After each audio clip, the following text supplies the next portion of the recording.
그때에 예수께서 성령에게 이끌려 마귀에게 시험을 받으러 광야로 가사 40일을 밤낮으로 금식하신 후에 줄이신지라. 시험하는 자가 예수께 나와서 이르되 내가 만일 하나님의 아들이거든 명하여 이 돌들로 떡덩이가 되게 하라. 예수께서 대답하여 이르시되 기록되었으되 사람이 떡으로만 살 것이 아니요 하나님의 입으로부터 나오는 모든 말씀으로 살 것이라 하였느니라 하시니. 이에 마귀가 예수를 거룩한 성으로 들여다가 성전 꼭대기에 세우고 이르되 내가 만일 하나님의 아들이여든 뛰어내리라.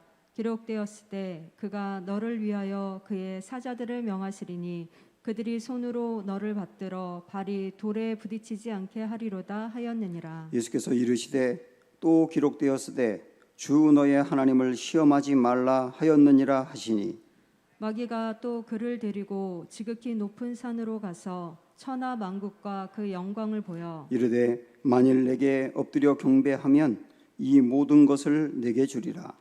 이에 예수께서 말씀하시되 사탄아 물러가라. 기록되었으되 주 너의 하나님께 경배하고 다만 그를 섬기라 하였느니라. 같이 읽습니다.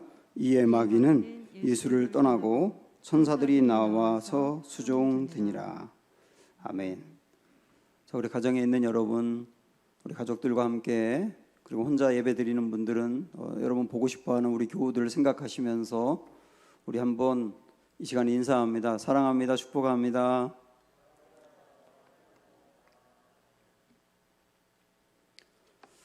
대부분의 부모님들은 내 자녀가 아주 편안하고 그리고 안전하고 빠른 길을 걷고 그렇게 걷도록 도와주고 싶어 합니다.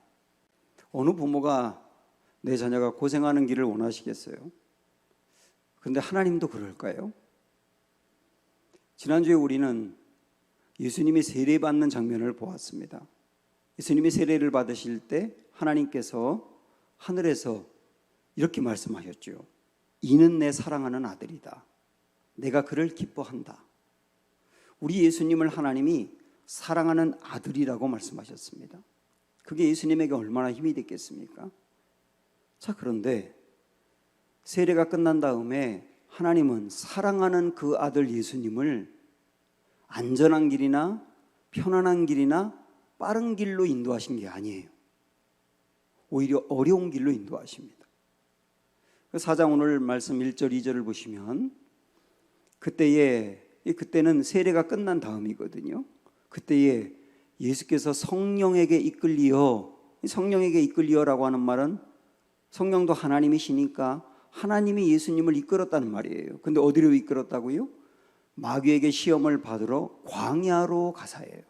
그러니까 하나님이 예수님을 광야로 이끄신 거예요. 사방을 둘러봐도 먹을 것도 없고 피할 것도 없는 정말 위험하기 짝이 없는 그 광야로 하나님의 아들을 인도하셨다고요. 그리고 그곳에서 마귀에게 시험을 받았다고 했지 않습니까? 그리고 이어지는 말씀을 보면 광야로 가사 40일을 밤낮으로 금식하셨다 그랬어요. 그곳에 금식하도록 하나님이 인도하신 겁니다. 그러니까 여기에 나오는 광야, 시험, 금식 이런 단어들은 다 이 긍정적인 표현이 아니잖아요. 굉장히 어려운 것을 표현하고 있지 않습니까? 그러니까 하나님은 하나님의 아들을 편한 길이 아니라 도리어 굉장히 어려운 길로 인도를 하신 겁니다. 자, 그런데 이 마귀가 예수님을 시험했다 이렇게 나오는데요. 마귀는 예수님을 어떤 길로 인도하며 시험했을까요? 하나님은 하나님의 아들을 굉장히 어려운 길로 인도하셨는데 마귀는 어떠했을까요? 정반대로 인도합니다. 근데 그게 시험이에요. 첫 번째부터 이제 세 번째까지 시험이 쭉 나오는데 우리는 첫 번째 시험은 이거고 두 번째 시험은 이거고 세 번째 시험은 이거라고 각각 전혀 다른 내용이라고 생각을 하지만 큰 테두리로 보면 우리 예수님이 받은 세 가지 시험은 사실은 같은 내용이더라고요. 맨 첫 번째 받은 시험을 보면 시험하는 자가 예수께 나와서 이르되 네가 만일 하나님의 아들이거든 명하여 이 돌들로 떡덩이가 되게 하라 그랬어요. 우리 예수님은 40일을 금식하셨습니다. 우리 예수님도 인간의 모습이 100% 있기 때문에 40일 동안 아무것도 먹지 못하면 당연히 줄이시죠. 슬플 땐 눈물 흘리시고 기쁠 땐 웃으시고 우리가 똑같이 그 인간이세요. 그래서 굉장히 배고픈 순간입니다. 이때 마귀가 이 돌을 떡으로 만들어 보라고 그렇게 유혹을 한 겁니다. 이걸 보면서 예수님이 지금 배고프기 때문에 먹는 문제로 유혹했다 이렇게 생각을 하거든요. 그렇게 볼 수도 있습니다만은 근데 이거보다 더 깊은 의미가 있어요. 만약에 먹는 문제로 예수님을 유혹했다고 하면 마귀가 먹을 수 있는 떡을 가져와서 먹으라고 했을 거예요. 그런데 예수님께 떡을 먹으라고 한 게 아니라 돌을 보여주면서 떡으로 만들라고 했어요. 이건 다르지 않습니까? 이 마귀의 유혹이 어떤 거냐라고 하는 게 이게 굉장히 중요한데, 자, 이걸 생각하기 전에 우리가 먼저 생각해 봐야 될 것이 뭐냐면 예수님에게 돌을 떡으로 만들어라 그렇게 말한 게 시험입니다. 왜 시험이죠? 예수님에게 돌을 떡으로 만들어 보세요, 한번 만들어 봐 이렇게 말한 게 시험이랍니다. 그게 왜 시험입니까? 만약에 마귀가 저에게 너 돌을 떡으로 만들어 봐, 그럼 저에게 시험이 아니에요. 놀리는 거예요. 어차피 못할 거 아니까. 전 못하거든요. 죽었다 깨어나도 돌을 떡으로 만들 수 있는 사람은 아니에요. 그러니까 저에게 그게 시험이 아니라고요. 근데 예수님에게 이게 왜 시험이냐면 할 수 있기 때문에 시험인 거예요. 예수님은 돌을 떡으로 만들 수 있는 능력이 있어요. 할 수 있기 때문에 시험이라고. 이게 마귀가 굉장히 집요할 뿐만 아니라 교묘하다는 것을 아셔야 됩니다. 그 사람이 가지고 있는 장점, 단점, 심리 상태 모든 걸 파고들어서 유혹을 하거든요.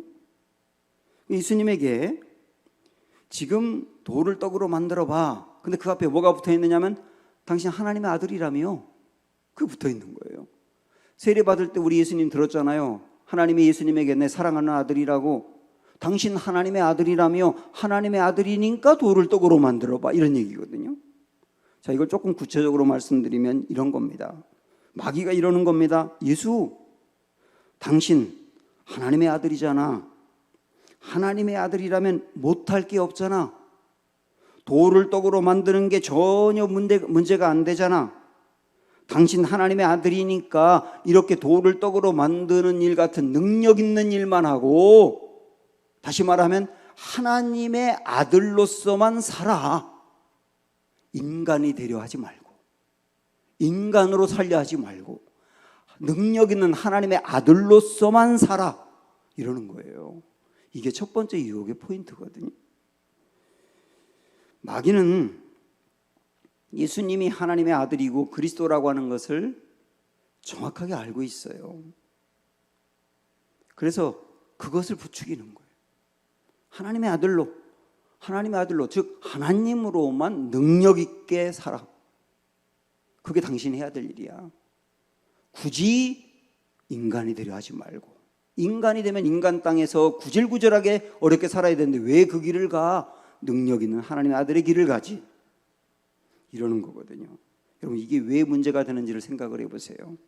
만약에 우리 예수님이 하나님의 아들로서 하나님이죠. 그게 하나님의 길만 갖고 인간의 길을 가지 않았다면 어떤 문제가 있는 겁니까? 예수님이 이 땅에 오셔서 인간이 되신 이유는, 가장 중요한 이유는 대속 때문이라고요. 대속. 인간의 모든 죄를, 해결할 수 없는 죄를 대신해서 예수님이 짊어지고 돌아가시기 위해서 이 땅에 오셔서 인간이 되신 거 아닙니까? 그런데 마귀는 그걸 못하게 하는 거예요.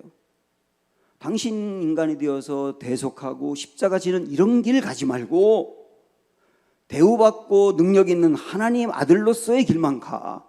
그럼 지금 사단은 계속 뭘 막고 있나요? 십자가의 길을 막고 있는 거예요. 십자가의 길을 막고 있다고. 예수님은 이 유혹을 지금 받고 있는 거거든요.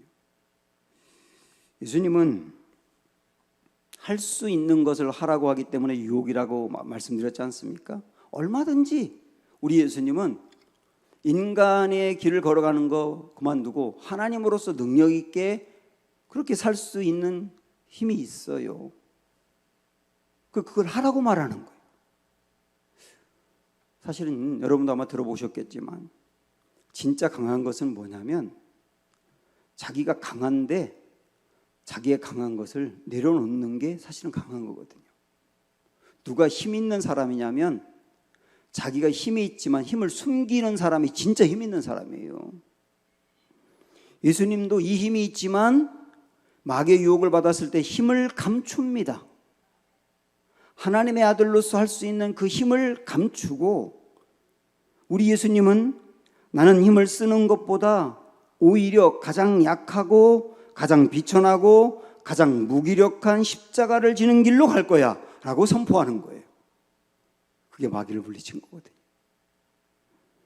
주님이 이 길을 가신 것은 십자가가 아니라 영광을 받는 하나님의 아들 길을 가라고 자꾸 부추기는 사단을 물리치며 그 고통스러운 십자가 길을 가신 것은 오직 우리를 살리기 위함이에요. 인간으로 그 길을 가지 않으면 우리는 영원히 구원받을 수 없고 멸망으로 가니까 우리를 건져내고 살려내고 세우려고 우리 주님은 결국은 십자가의 그 길을 걸으셨단 말이에요. 이 주님이 지금 우리의 주님이세요.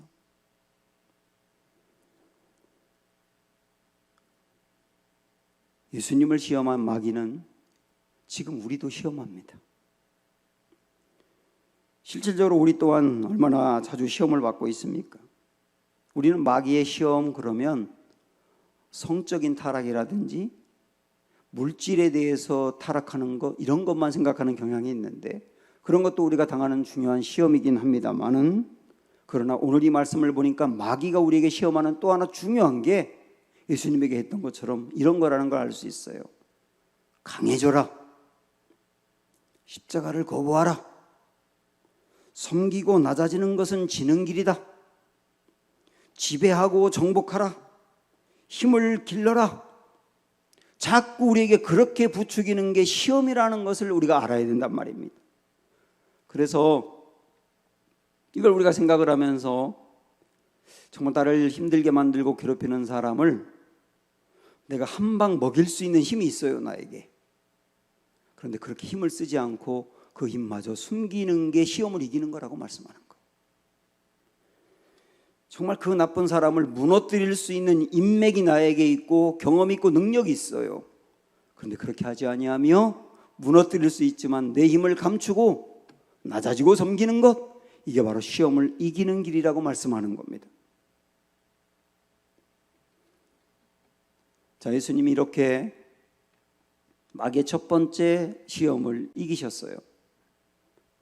그렇다고 마귀가 물러가겠습니까? 두 번째 시험을 합니다. 자, 5절 6절 볼까요? 이에 마귀가 예수를 거룩한 성으로 데려다가 성전 꼭대기에 세우고 그랬습니다. 이게 예루살렘 성전의 꼭대기에 세웠다는 거거든요. 이때 당시에 성전은 헤롯이 짓고 있는 건데 헤롯이 짓고 있는 이 성전의 높이가 무려 15층이었어요. 15층. 그래서 예루살렘에서 가장 높은 건물이었어요. 거기로 예수님을 끌고 올라간 겁니다. 그러면서 이르되 내가 만일 하나님의 아들이거든, 똑같이 그렇게 말하죠. 너 하나님의 아들이거든 뛰어내리라. 거기서 뛰어내리라. 자, 그러면서 뭐라고 하는지 보세요. 네가 여기서 뛰어내렸을 때 15층 높이에서 뛰어내리면 다 죽지 않습니까? 그런데 뭐 이렇게 말하는 거예요. 기록되었을 때 그러면서 성경을 인용합니다.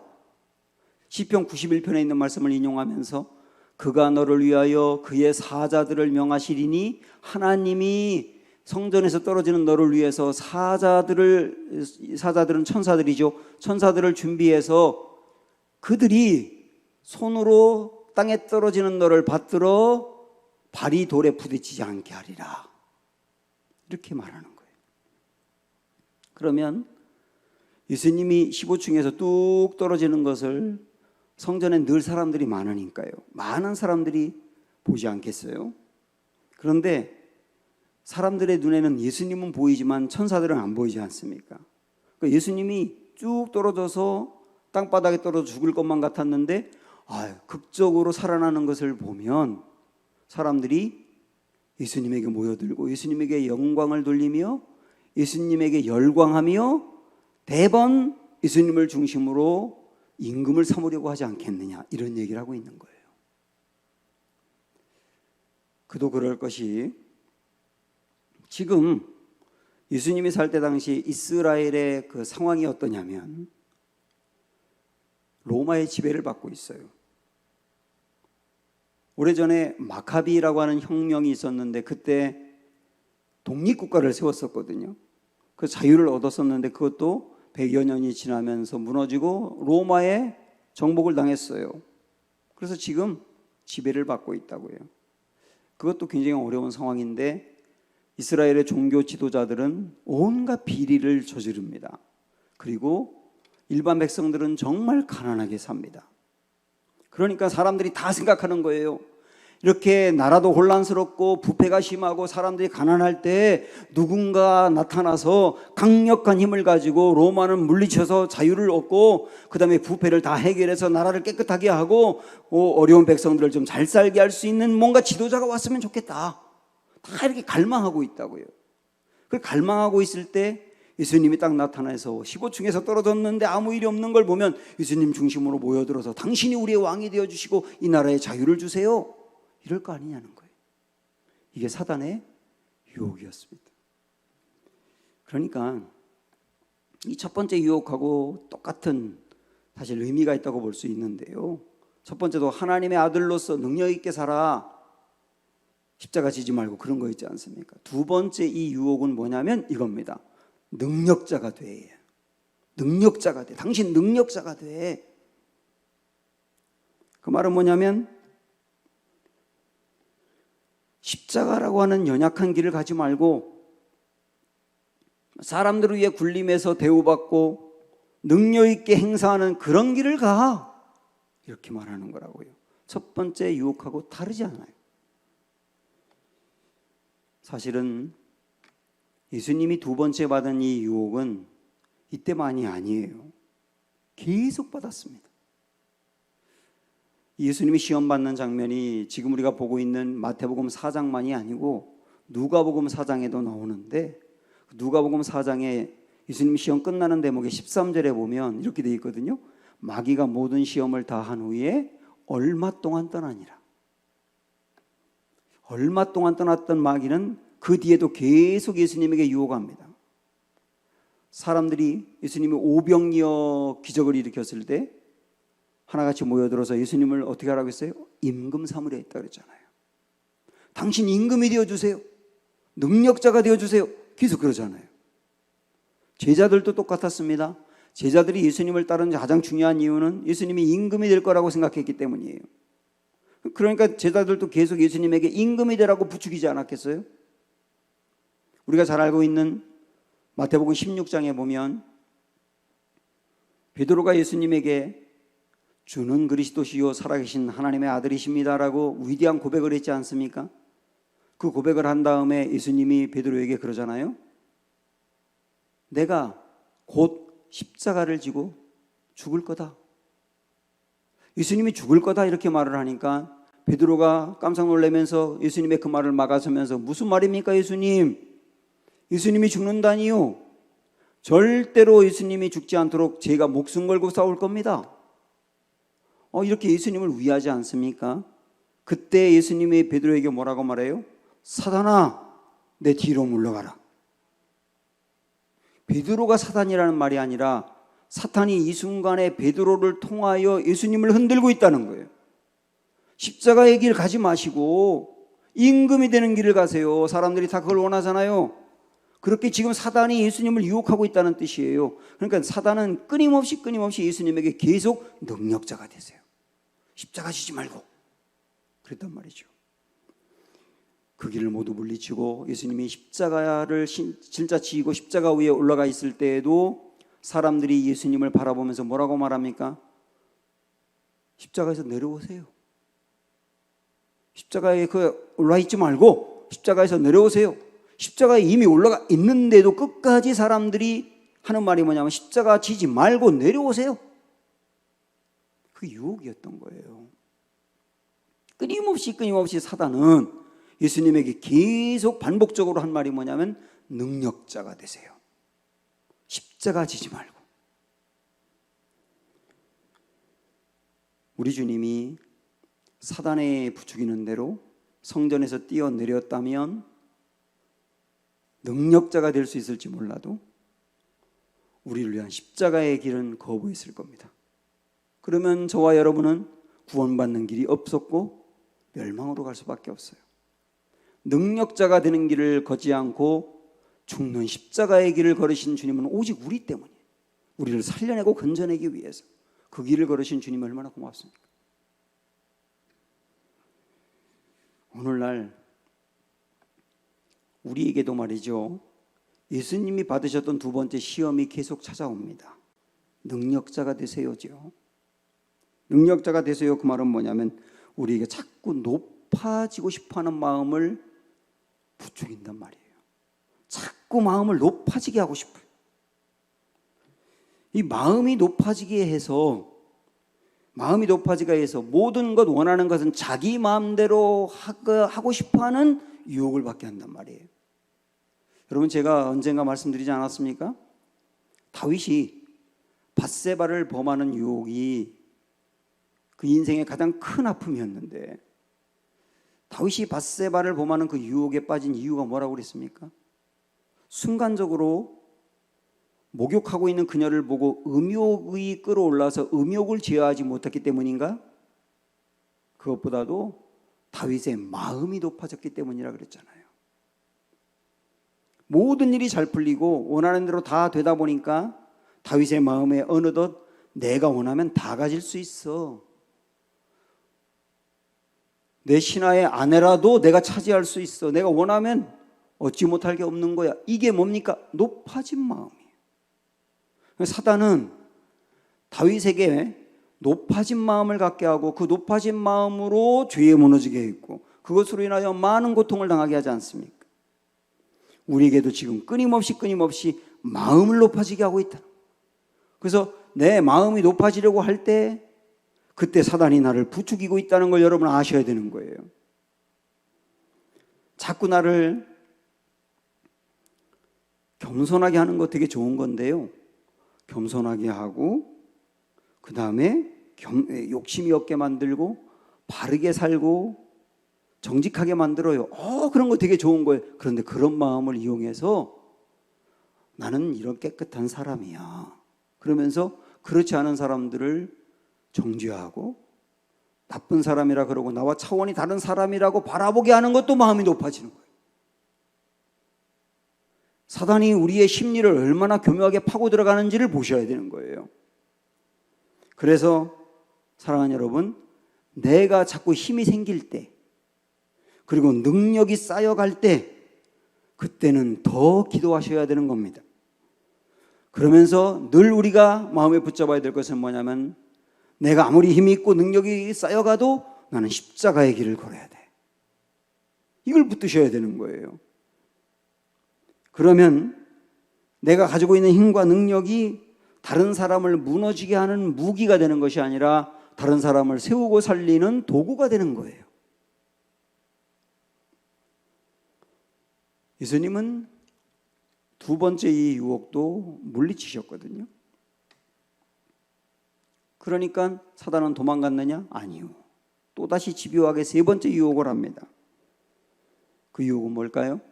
8절 9절 보시면 마귀가 또 그를 데리고 지극히 높은 산으로 올라갔습니다. 이번에는 그러면서 천하만국과 그 영광을 보여줍니다. 그 세상의 가장 강력한 나라 로마 같은 나라겠죠. 그 로마 같은 나라와 그 나라를 통치하는 영광 그런 걸 다 보여주는 거예요. 온갖 세상의 좋은 것들을 보여주는 겁니다. 그러면서 하는 말이 뭐냐면 만일 내게 엎드려 경배하면 이 모든 것을 내게 주리라 이러는 거예요. 여러분 이 유혹이 뭡니까? 쉽게 말씀드리면 예수 지금 내가 너에게 보여준 이 모든 거 갖고 싶지? 사람들이 다 갖고 싶어 하는 거야 그거. 나는 당신에게 이걸 줄 수 있는 능력이 있어. 단 조건이 하나 있어. 나에게 절하면 돼. 그러는 거거든요. 앞에서 보았던 두 번의 유혹, 이 두 번의 시험과 크게 다를 바 없는 시험도 세 번째입니다. 천하만국을 보여줘서 현혹하는 거예요. 안 봤을 때 모르는데 눈으로 보고 나면 사람의 마음이 움직이지 않습니까? 일단 보여준 다음에 현혹시키고 그다음 그랬는데 이번에는 하나님의 아들이여든 이라는 말이 없어요. 첫 번과 두 번째는 하나님의 아들이여든 그랬는데 세 번째는 없어요.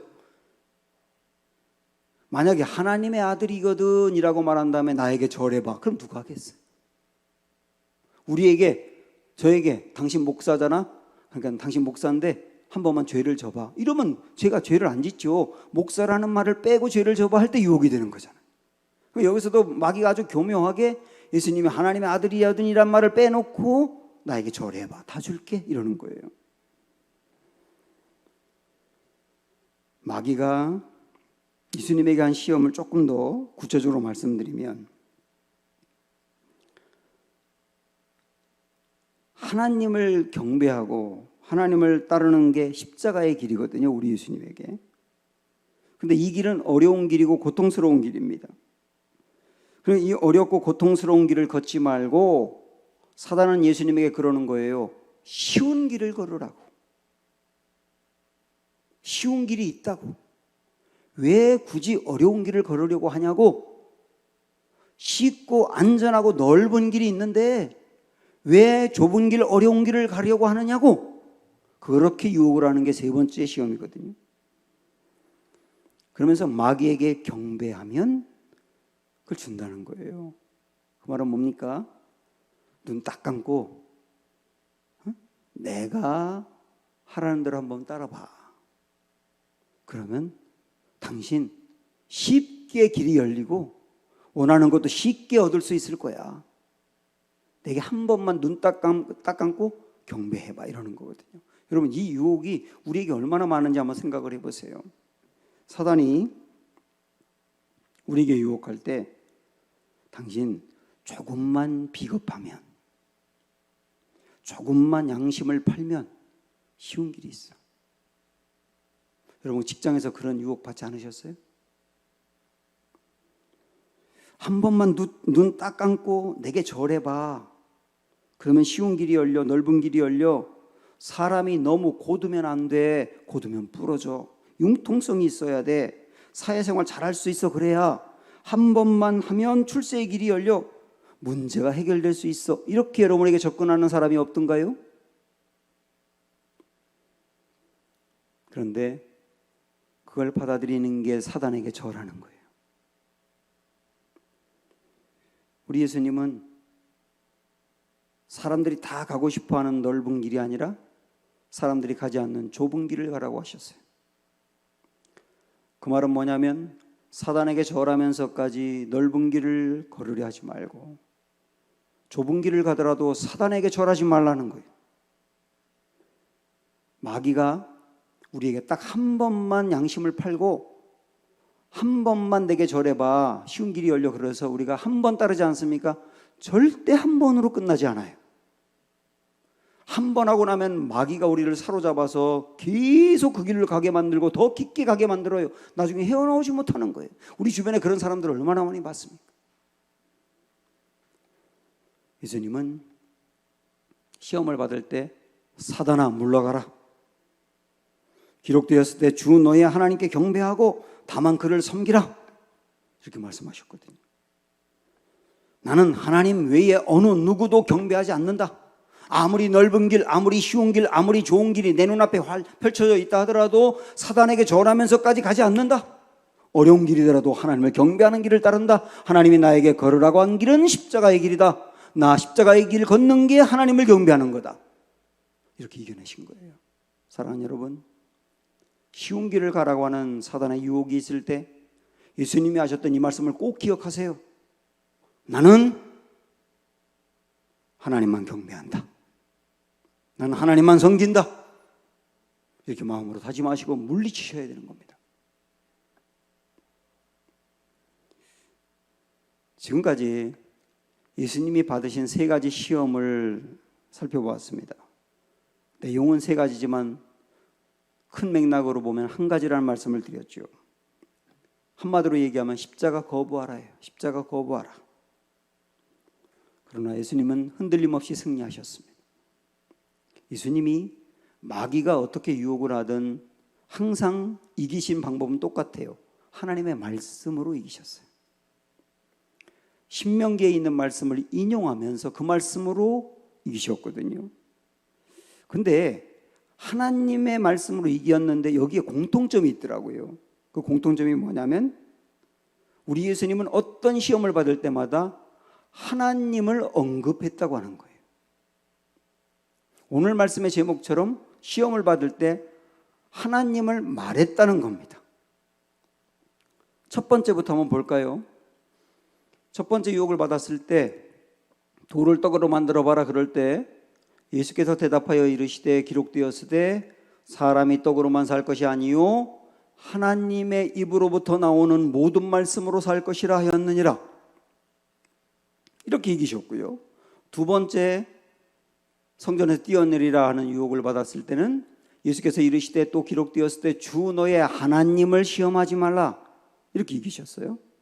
세 번째 천하 영광을 보여주며 절하라고 말할 때는 이에 예수께서 말씀하시되 사단아 물러가라 기록되었을 때 주 너의 하나님께 경배하고 다만 그를 섬기라 하였느니라. 늘 똑같이 우리 예수님은 어느 시험을 받을 때마다 하나님으로 말하며 이겼단 말이에요.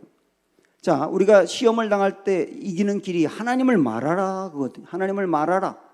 하나님을 말하라고 하는 것은 조금 더 구체적으로 말씀드리면 시험을 받는 그 순간에 하나님을 생각하라.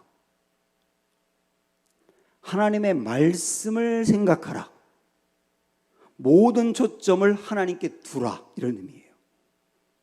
하나님을 생각하라. 하나님의 말씀을 생각하라. 모든 초점을 하나님께 두라. 이게 예수님이 이기신 비결이라니까. 아까도 잠깐 언급했지만 예수님이 마지막 십자가 위에 올라가 있을 때 사람들이 예수님에게 했던 유혹이 뭐라고 그랬습니까? 내가 하나님의 아들이거든. 또 그랬어요. 마지막에 내가 하나님의 아들이거든 십자가에서 내려오라. 너 하나님의 아들이니까 얼마든지 십자가 거부할 수 있잖아. 십자가에서 지금 내려와. 하나님의 아들이잖아. 하나님의 아들이 왜 죽어? 그렇게 마지막에도 유혹을 한 겁니다. 그때 예수님은 예수님을 조롱하면서 십자가에서 내려오라고 말하는 것, 그 예수님을 유혹하면서 십자가에서 내려오라고 하는 사람들의 말에 전혀 초점을 두지 않았어요. 사람들이 뭐라고 말하든지 뭐라고 조롱하든지 그게 예수님에게 상처가 안 된 것은 그 말을 붙들지 않았단 말이에요. 그리고 예수님이 이어서 뭐라고 말하냐면 나의 하나님, 나의 하나님 어찌하여 나를 버리셨나이까. 하나님이 예수님을 십자가 위에 매다는 것은 다른 사람의 죄를 끌어안고 죄인으로 저주받아 죽는 거기 때문에 우리 예수님은 하나님으로부터 그 순간에 분리되는 거예요. 그게 너무나 고통스러워서 하나님 왜 나를 버리십니까? 라고 하나님께 따지긴 했습니다마는 그러나 하나님께 따지더라도 하나님을 말하는 거예요. 우리는 때로 시험을 당할 때 그리고 여러 가지 이해하기 어려운 굉장히 힘든 환경을 만났을 때 많이 흔들리죠. 그리고 그런 어려움을 겪었을 때 사람들이 나를 보면서 내 하나님은 뭐하고 있냐? 너를 사랑하지 않나 보다 이렇게 우리를 위하는 것 같으면서도 조롱하기도 하고요. 어떤 사람들은 당신 무슨 잘못을 했기 때문에 그런 어려움을 당하는 겁니까? 그렇지 않고 이렇게 힘들 수 없죠? 그러면서 우리의 마음을 박박 긁습니다. 이럴 때 사람들이 하는 말을 끌어안으면 상처가 되고 시험에 무너지는 거예요. 우리가 어떤 어려움을 만나든지 사람들이 하는 그 말을 붙들 때는 시험에 드는 거라고요. 그때 사람들이 하는 말이 아니라 하나님을 말하라 그랬잖아요. 하나님을 말하라. 내가 지금 겪고 있는 환경이 너무 힘들어서 하나님께 따질 수는 있어요. 욥도 따졌잖아요. 예수님도 따졌잖아요. 우리도 따질 수는 있습니다. 그러나 따질 때 따지더라도 하나님을 말하라는 거예요. 모든 초점 하나님께 두라는 거예요. 다시 오늘의 말씀의 제목처럼 시험 받을 때 하나님을 말하라. 예수님은 어떤 시험을 받든지 하나님을 말함으로 결국은 승리하셨습니다. 그 승리하고 나니까 마귀가 떠나가거든요. 마지막 11절 말씀을 보면 이에 마귀는 예수를 떠나고 천사들이 나와서 수종드니라. 우리도 시험을 당하지만 예수님처럼 승리할 수 있습니다. 어떤 시험이든 하나님만 붙드시면 됩니다. 그러면 마귀는 물러가고 고난 중에도 감당하기 어려운 시험 중에도 하나님의 돕는 은혜가 있는 겁니다. 어떤 때는 시험에 넘어질 때가 있어요. 그러나 우리는 시험에 넘어지지만 시험에 넘어지는 우리를 대신해서 시험을 받으시며 그 길을 걸으시고 끝내 승리하신 주님이 계시기 때문에 우리는 시험에 넘어질 때가 있지만 기회가 다시 주어지는 겁니다. 거기에 다시 붙들고 흔들리지 않고 주님의 길을 계속 걸어가는 우리 모두가 되기를 주님의 이름으로 축원합니다. 함께 찬양할까요? 세상의 유혹 시험이